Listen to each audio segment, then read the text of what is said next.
David Harper's shuttle touched down on Haven's Rest with the kind of gentle precision that suggested the planet was exactly what he'd been looking for: quiet, peaceful, and far enough from Earth's corporate districts that emergency board meetings couldn't ruin his morning coffee.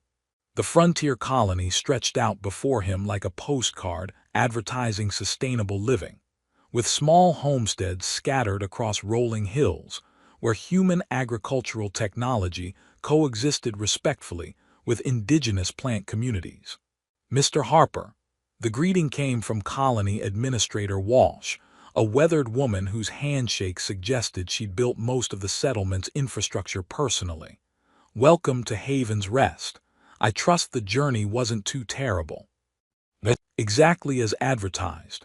3 weeks of peaceful hyperspace travel, followed by the most uneventful planetary approach of my life, David replied, shouldering his modest collection of personal belongings.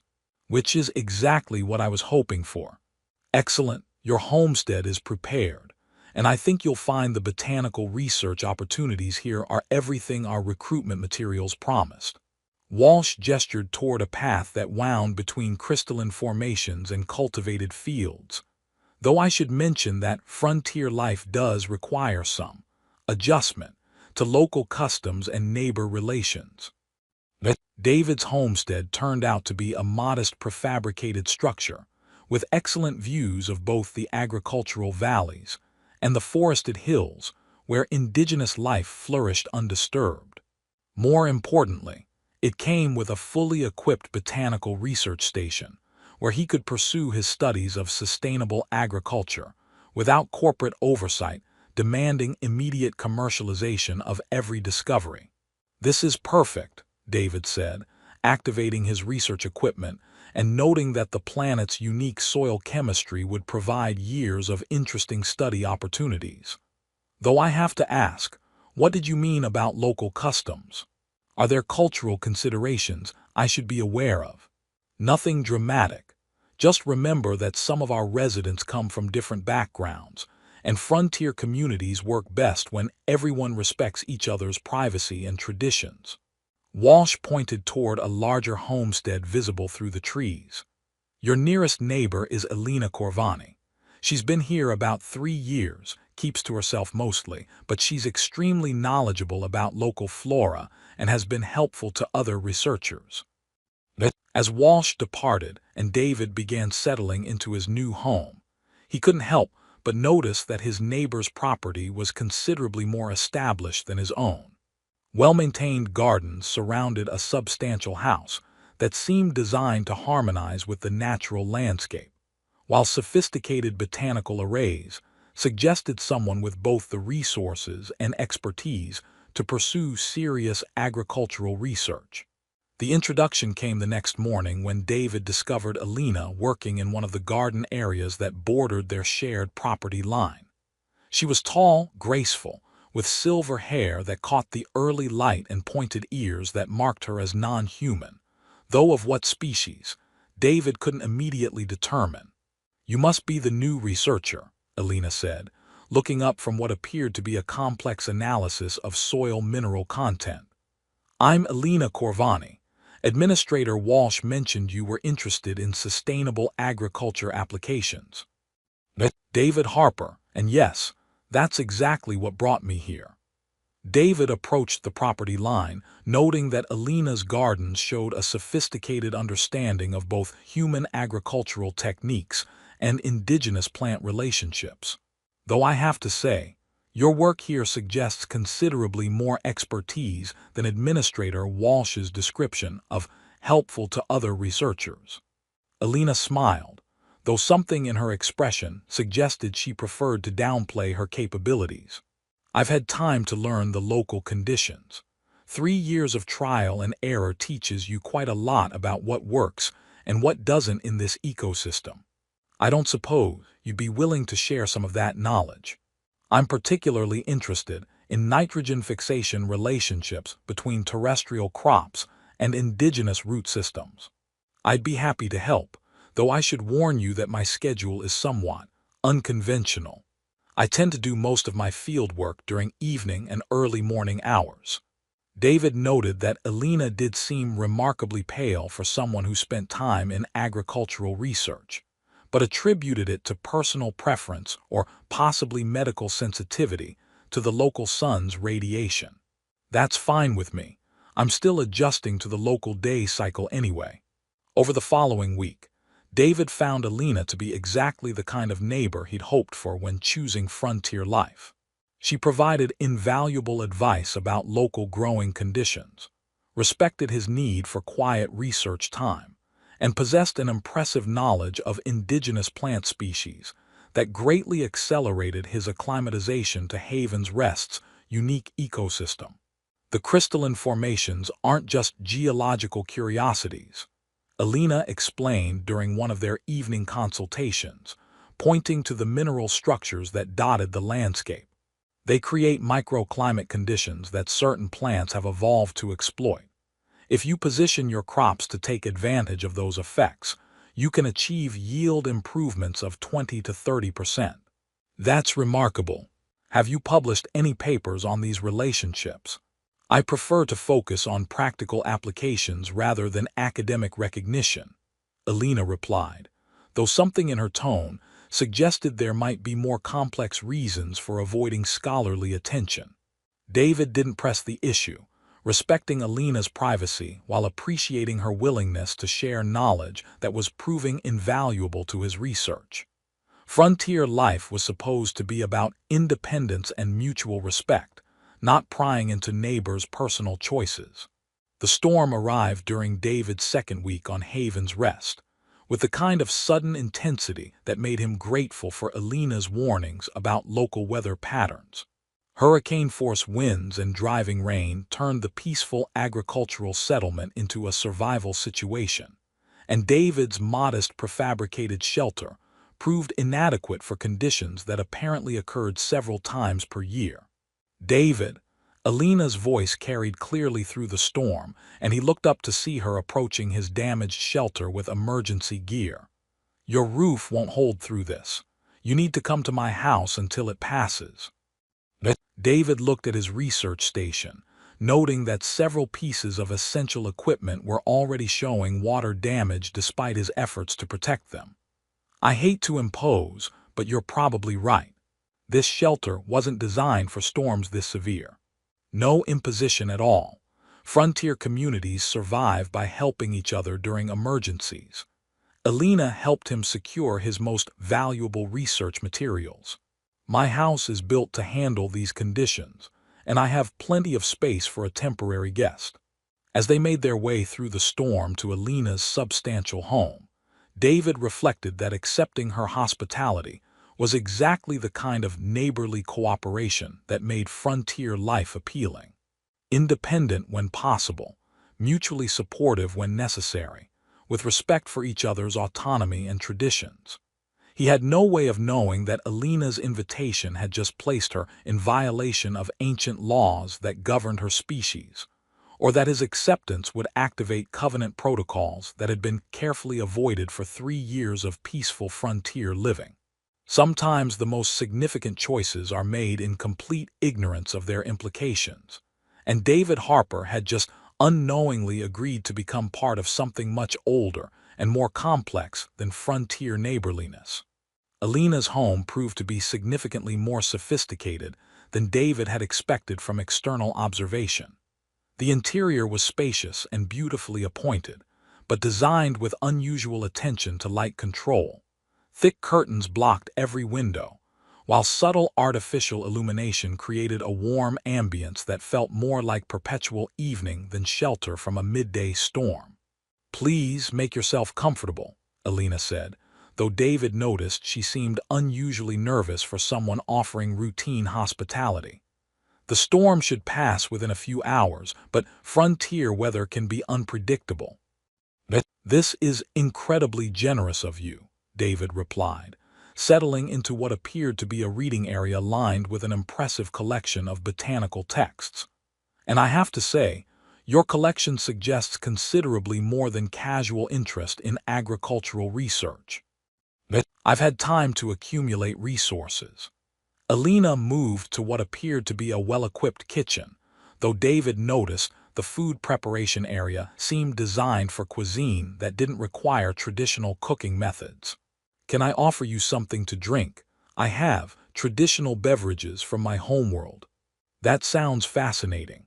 I'd love to try something authentically alien rather than the standard synthesized options." Alina paused in her preparations, and David caught something in her expression that seemed like internal conflict. "David, before I prepare anything, I should explain that my people have certain customs regarding hospitality that might seem unusual to human sensibilities. I'm interested in learning about different cultural traditions. That's part of what attracted me to frontier life. The opportunity to interact with species whose approaches to life might be completely different from human assumptions." "In that case," Alina said carefully, "I should mention that accepting food or drink in my home creates certain obligations according to the laws that govern my people.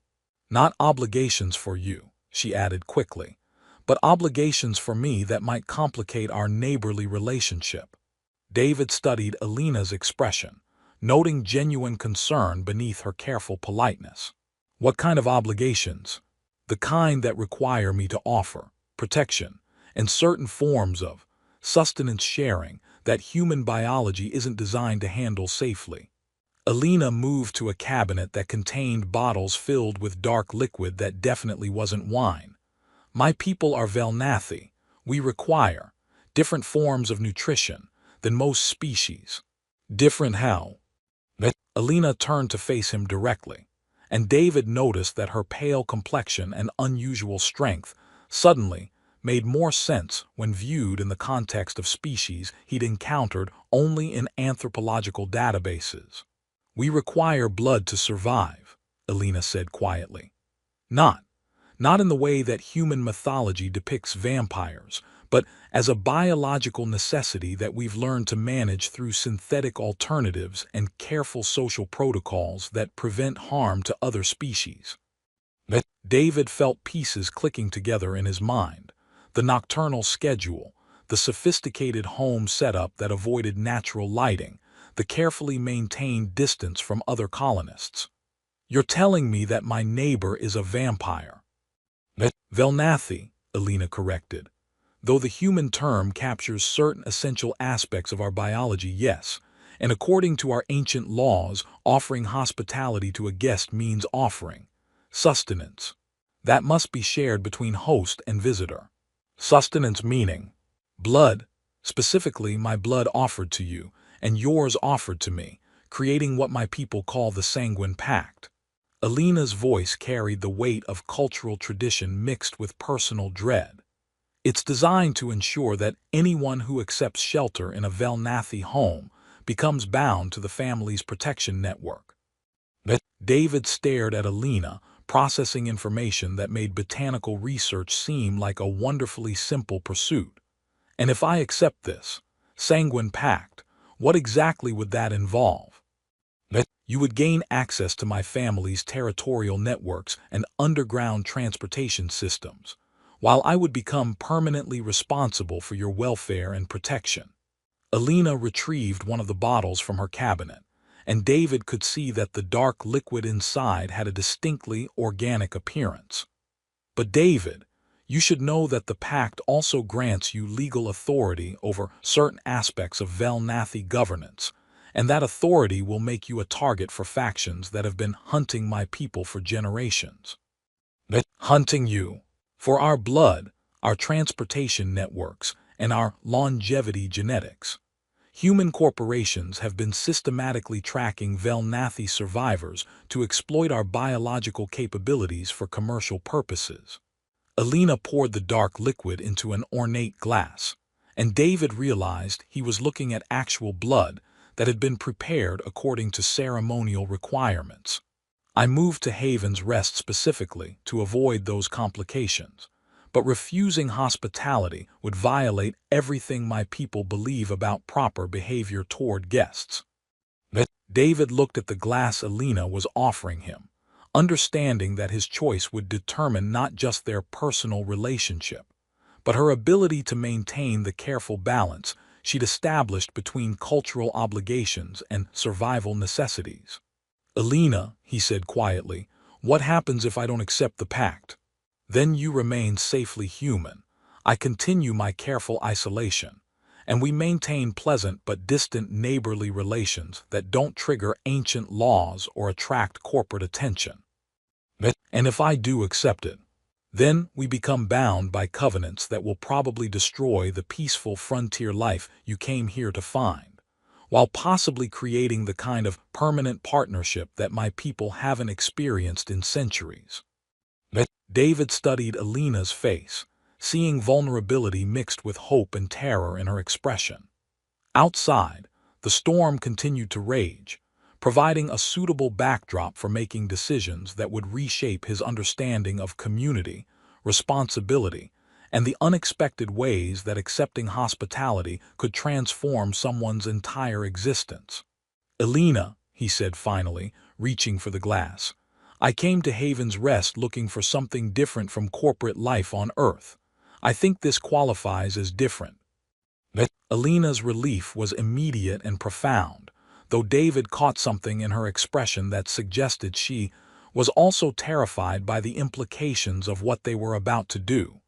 "Thank you," she whispered, "though I should warn you that Velnathi blood bonds are permanent, and that accepting this will change you in ways that human biology isn't designed to accommodate." "Change me how?" "Enhanced longevity, increased physical capabilities, and certain dietary requirements that will make it impossible to return to purely human existence." Alina raised her own glass, filled with what David assumed was his blood, though he couldn't remember when she might have obtained it. "The Sanguine Pact doesn't just create legal obligations, it creates biological ones." David looked at the glass in his hand, understanding that he was about to cross a threshold that would make his quiet botanical research career seem like preparation for something much more complex and permanent. "Well," he said, raising the glass in a toast, "here's to neighborhood cooperation and the unexpected consequences of accepting alien hospitality." As they drank, David felt something fundamental shift in his consciousness, not unpleasant, but like gaining access to awareness he hadn't known existed. Outside, the storm began to subside, but David had the distinct feeling that the most dramatic weather changes were just beginning in his personal life. Alina was watching him with an expression that mixed satisfaction with apprehension, and David realized that his peaceful retirement plans had just been permanently replaced by whatever responsibilities came with being blood bonded to a vampire neighbor who commanded ancient transportation networks and had been hiding from corporate exploitation for decades. He was beginning to suspect that this would either be the most interesting development of his life or the most spectacular failure of judgment in his personal history. Possibly both. The peaceful frontier morning that followed David's blood bonding was shattered by the arrival of 3 separate shuttle groups, each announcing their presence with the kind of bureaucratic authority that made corporate board meetings seem like casual social gatherings. David watched from Alina's kitchen window as representatives from Earth Corporate Council, Velnathi Traditional Authority, and several unidentified parties set up what appeared to be competing command posts around the settlement. "I take it this level of sudden attention isn't typical for Haven's Rest," David said, noting that Alina seemed remarkably calm for someone whose carefully maintained isolation had just been comprehensively destroyed.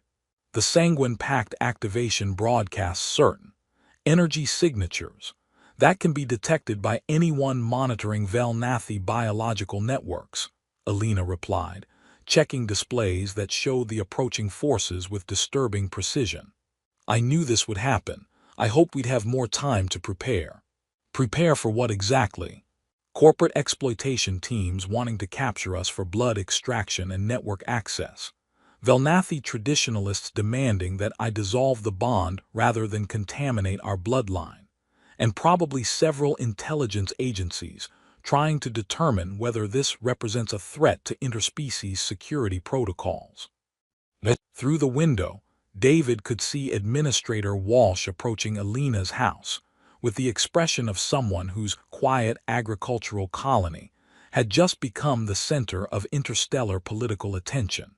Behind her walked a stern-faced man in corporate attire, whose presence suggested that Earth-based interests were taking the situation very seriously. Alina Corvani, the corporate representative, announced without preamble, "I am Director Harrison from Earth Colonial Resource Management. We need to discuss your unauthorized sharing of alien biotechnology with a human citizen." "Director Harrison," Alina replied through the door's communication system, "I am not currently receiving visitors. Please coordinate any official inquiries through proper diplomatic channels.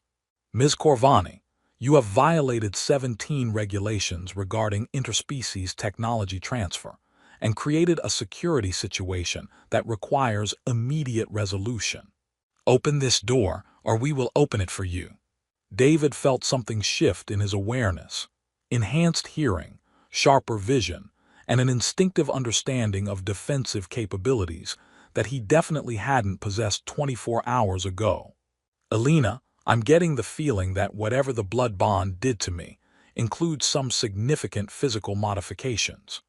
Velnathi biology enhances human capabilities in several ways," Alina confirmed, activating what appeared to be sophisticated security systems built into her home structure. Increased strength, speed, and sensory acuity, plus access to energy networks that most species can't perceive. Energy networks. The transportation corridors my family maintains aren't just physical routes. They're quantum-encoded pathways that respond to Velnathi biometric signatures. Alina gestured toward a concealed entrance that was opening to reveal underground chambers David hadn't suspected existed.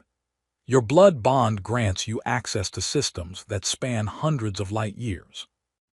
They descended into spaces that defied David's understanding of construction engineering, corridors that seemed to extend far beyond the physical boundaries of Alina's property, lined with crystalline formations that pulsed with their own internal light. The architecture felt ancient, purposeful, and designed to accommodate technologies that human science barely understood. "These are the evacuation routes," Alina explained as they moved through chambers filled with equipment that looked like transportation terminals. "My people built them during the Great Diaspora, when corporate hunting forced most Velnathi into hiding across frontier worlds." Corporate hunting. Velnathi blood extends human lifespan by decades and enhances physical capabilities beyond normal biological limits. Our transportation networks can move people and resources faster than conventional ships, bypassing established trade routes and regulatory controls. Alina activated displays that showed a vast network of connections spanning multiple star systems. Both capabilities are extremely valuable to organizations that profit from controlling access to longevity treatments and transportation monopolies. David studied the displays, recognizing economic patterns from his previous corporate experience. They're not just hunting individual Velnathi, they're trying to capture your entire infrastructure. Exactly. And the Sanguine Pact you've accepted grants you authority to activate evacuation protocols that could transport thousands of refugees to safety beyond corporate reach. A soft chime indicated activity in the upper levels of Alina's home, followed by the distinctive sound of forced entry. Alina's security displays showed multiple teams moving through her house with military precision, searching for access to the underground facilities. "They're not here to negotiate," David observed, noting the tactical gear and scanning equipment the intruders were carrying. "This is a capture operation." Director Harrison represents interests that have been systematically hunting Velnathi survivors for decades. They've learned that our blood bonds can be artificially maintained through technological means, allowing them to exploit our capabilities without our consent. And the Velnathi traditionalists.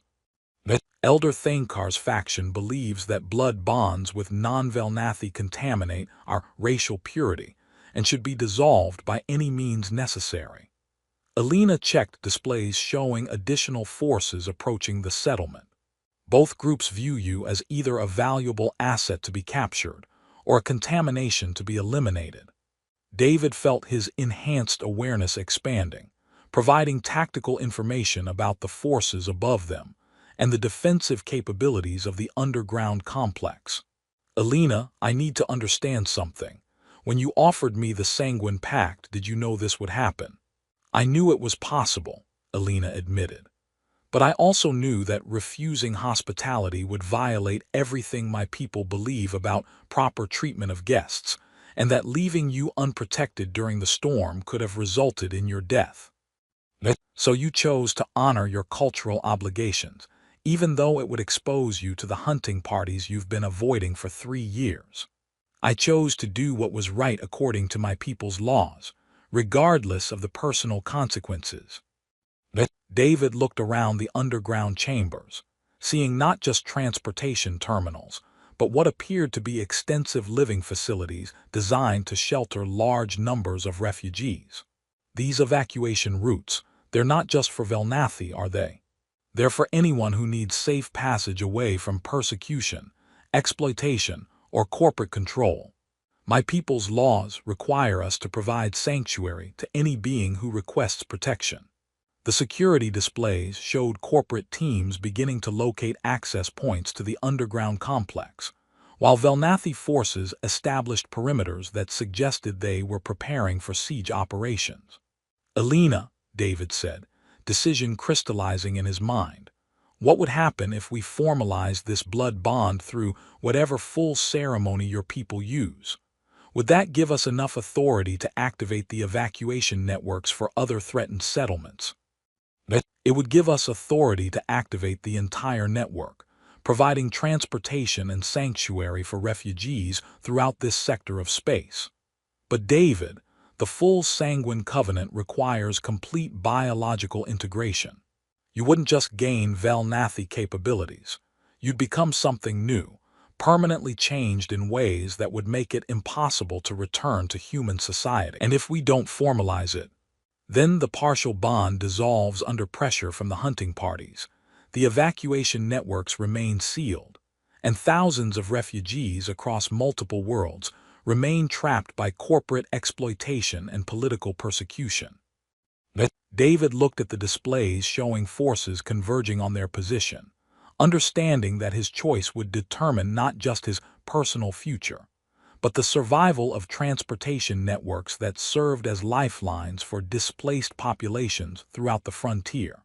Alina, he said quietly, I came to Haven's Rest looking for a simple life focused on botanical research. But maybe what I actually needed was to find something worth becoming more than human to protect. Alina's expression mixed hope with terror as she realized he was agreeing to the full covenant. Are you certain? Because once we complete the ceremony, there's no returning to the life you planned. I'm certain, though I should probably mention that my experience with vampire transformation ceremonies is limited to human fiction, which I suspect isn't going to be particularly useful. The reality is considerably more complex, Alina said with a smile that showed Fang's David was just beginning to notice, but also more permanent. As they prepared for the most important ceremony of their lives, while corporate security teams and traditionalist purists closed in from above, David reflected that his search for peaceful frontier existence had led him to the most significant responsibility he'd ever imagined, ensuring that ancient promises of sanctuary remained available to anyone fleeing the storms of an unjust universe. He was beginning to suspect that this would either be the most important transformation of his career, or the most spectacular failure of species loyalty in human history. The formal Sanguine Covenant ceremony took place in the deepest chamber of the underground network, where ancient Velnathi technology created a ceremonial space that seemed to exist partially outside normal dimensional constraints. David knelt beside Alina before an altar that pulsed with organic light, while above them, corporate security teams and traditionalist forces prepared for what appeared to be a siege that would determine the fate of refugee transportation networks spanning multiple star systems. "Are you ready for this?" Alina asked, her voice carrying harmonics that resonated with the chamber's crystalline structures. "Because what we're about to do will permanently merge our biologies in ways that will make you as much Velnathi as human." "I'm about as ready as someone can be for voluntarily becoming a vampire to protect ancient evacuation routes, while corporate armies try to capture us for blood extraction," David replied, attempting to maintain some levity in a situation that felt like standing at the crossroads of species evolution.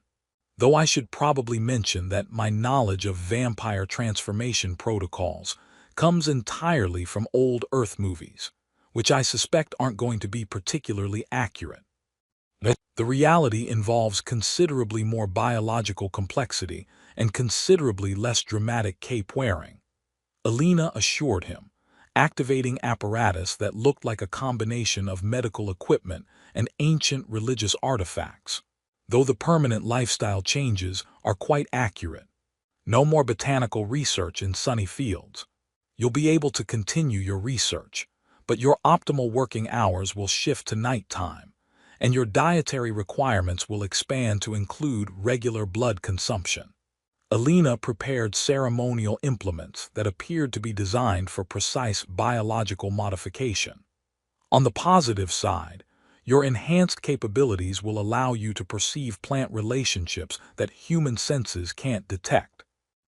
Elder Thanekar's voice echoed through the chamber's communication systems, broadcast from the forces surrounding Alina's property. "Lady Corvani, you have violated every tradition that governs our people's interactions with other species. Dissolve this contaminated bond and surrender yourself for purification." "Elder Thanekar," Alina replied through the chamber's ancient communication array, "I have honored our people's laws regarding hospitality and protection of guests. If you find those traditions inconvenient, perhaps you should examine your own commitment to Velnathi values. You would sacrifice racial purity for the convenience of one human." "I would honor our people's sacred obligations regardless of the political inconvenience they create for those who prefer isolation over responsibility." David felt the weight of decision settling around him as he understood that their choice wasn't just about personal transformation, but about whether ancient networks of sanctuary would continue to serve displaced populations or be captured by interests that viewed refugee assistance as profitable business opportunity. "Alina," he said quietly, "before we do this, I need to know, what exactly will I become? Not just the capabilities, but the responsibilities." "You'll become a network guardian, responsible for maintaining and protecting the evacuation routes that allow threatened populations to reach safety." Alina prepared the ceremonial chalice that would complete their biological integration. "Your enhanced lifespan will span centuries, during which you'll serve as bridge between species while ensuring that promises of sanctuary remain inviolate. Centuries of vampire diplomacy and refugee assistance. Centuries of serving something larger than individual survival or species loyalty." The chamber's defensive systems activated as corporate forces located the main access points and began attempting to breach the underground complex. Through their partial blood bond, David could sense the tactical situation developing above them.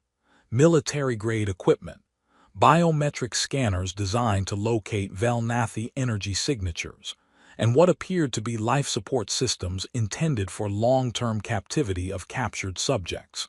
"They're not planning to negotiate," David observed, monitoring the security displays that showed corporate teams setting up extraction equipment.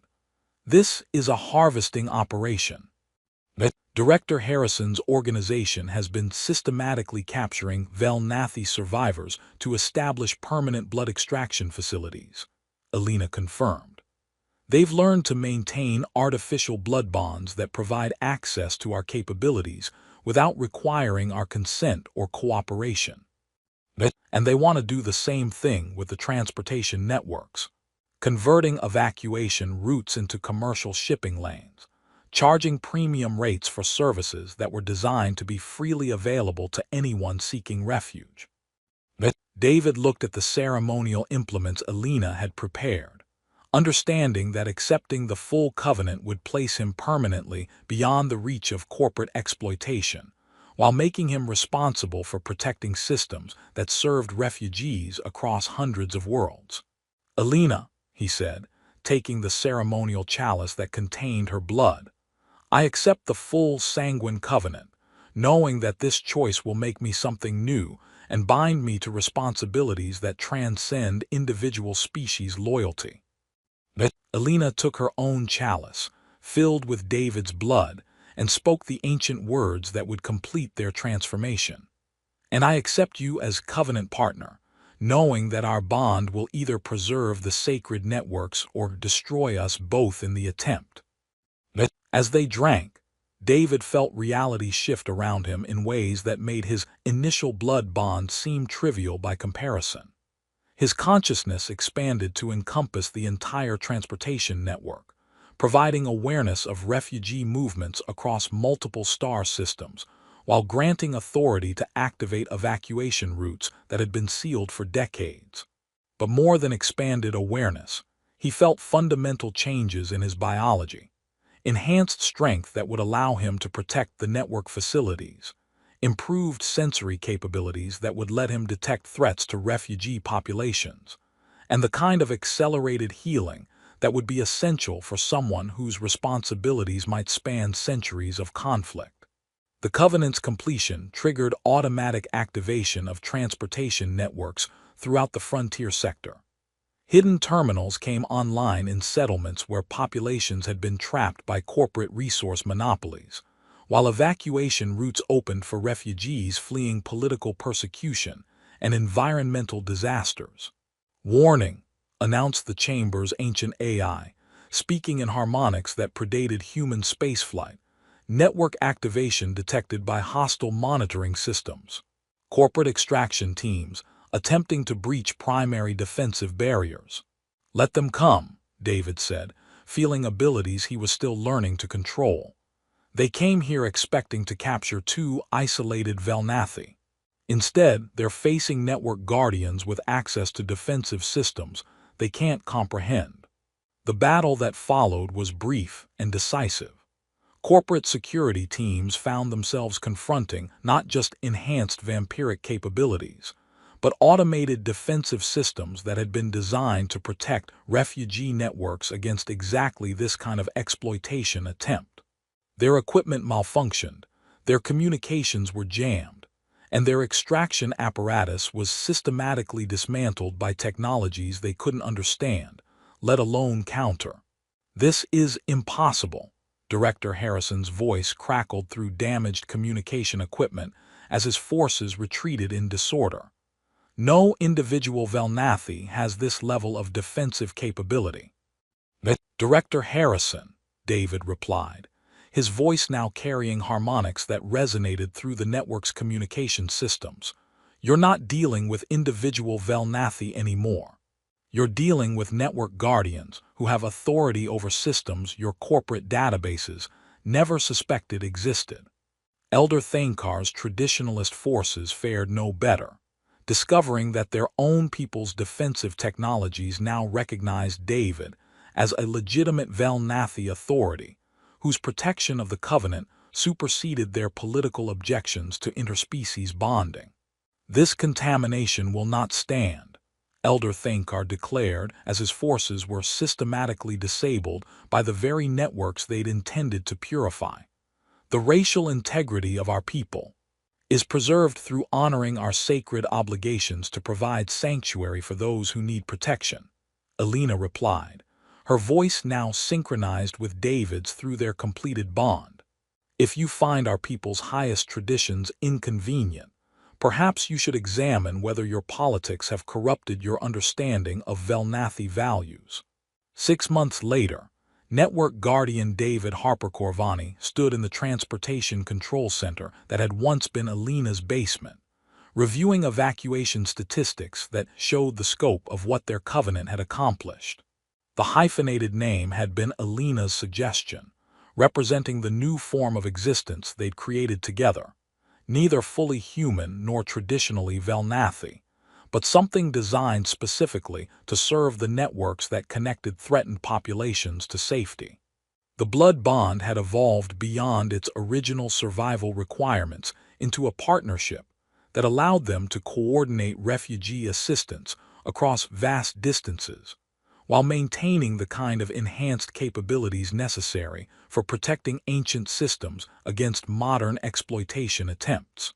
David's botanical research had expanded to include food production optimization for refugee settlements, while his vampiric abilities allowed him to work tirelessly maintaining systems that ordinary human physiology couldn't sustain. "Any regrets?" Alina asked, joining him at the control displays where transport routes showed constant movement of beings fleeing various forms of persecution and seeking new homes beyond the reach of corporate control. "Well," David said thoughtfully, "I do miss being able to enjoy morning sunlight while working in agricultural fields. There's something appealingly straightforward about research that doesn't require fangs and century-long lifespans. As opposed to serving as an immortal vampire guardian of interstellar refugee networks, while maintaining blood bond partnerships that transcend species barriers, and coordinating evacuation operations that could determine whether entire populations survive corporate exploitation or environmental disasters. The work is considerably more complex than simple botanical research," Alina agreed, "though I think you've adapted well to the nocturnal lifestyle and enhanced dietary requirements." "The enhanced dietary requirements took some adjustment," David admitted, referring to his new need for regular blood consumption, which Alina's synthetic alternatives had made considerably more manageable than traditional vampire mythology suggested. "Though I have to say, the sensory enhancements have revealed plant relationships I never could have detected with purely human perception. And the centuries-long lifespan hasn't been a problem yet, though I suppose we'll find out how I feel about immortality after the first 100 years or so." Alina moved closer, and David marveled at how natural it felt to share consciousness with someone whose biology had become inseparable from his own. "There's something I should tell you about the network guardian responsibilities. More complications, more opportunities. The transportation networks don't just serve this sector.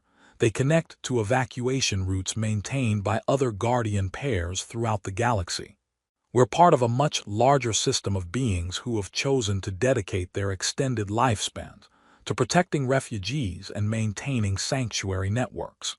David considered this revelation. "So not only did we accidentally become immortal vampire partners responsible for interstellar refugee assistance, we're also part of an ancient network of similar partnerships spanning multiple galaxies." "Essentially, yes.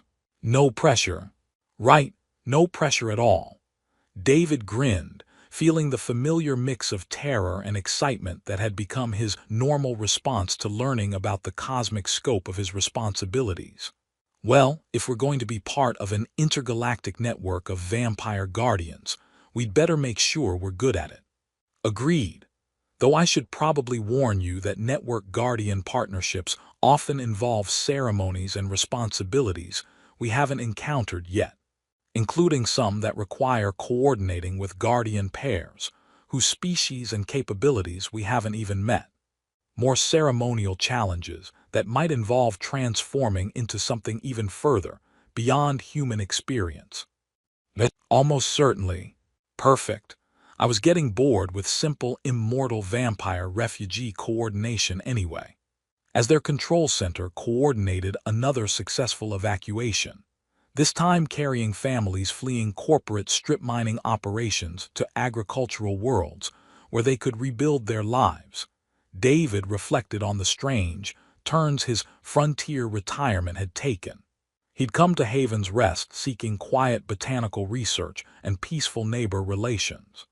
Instead, he'd found something that made both human and Velnathi existence seem like preparation for responsibilities that transcended individual species survival. The Sanguine Covenant had taught him that the most important transformations weren't about becoming more powerful, but about becoming more useful to beings who needed protection from forces too large for individuals to face alone. Sometimes the greatest service required accepting invitations to become something greater than what you were, even when that acceptance came with fangs, immortal responsibilities, and the knowledge that your peaceful retirement plans had been permanently replaced by sacred obligations to keep ancient promises of sanctuary. The blood bond with Alina had shown him that love could literally transcend biological limitations, creating new forms of existence that served purposes larger than individual happiness or species loyalty. It was probably the most complex botanical research. Muy bonita, ¿me pasas tu Instagram? Perdóname. Es.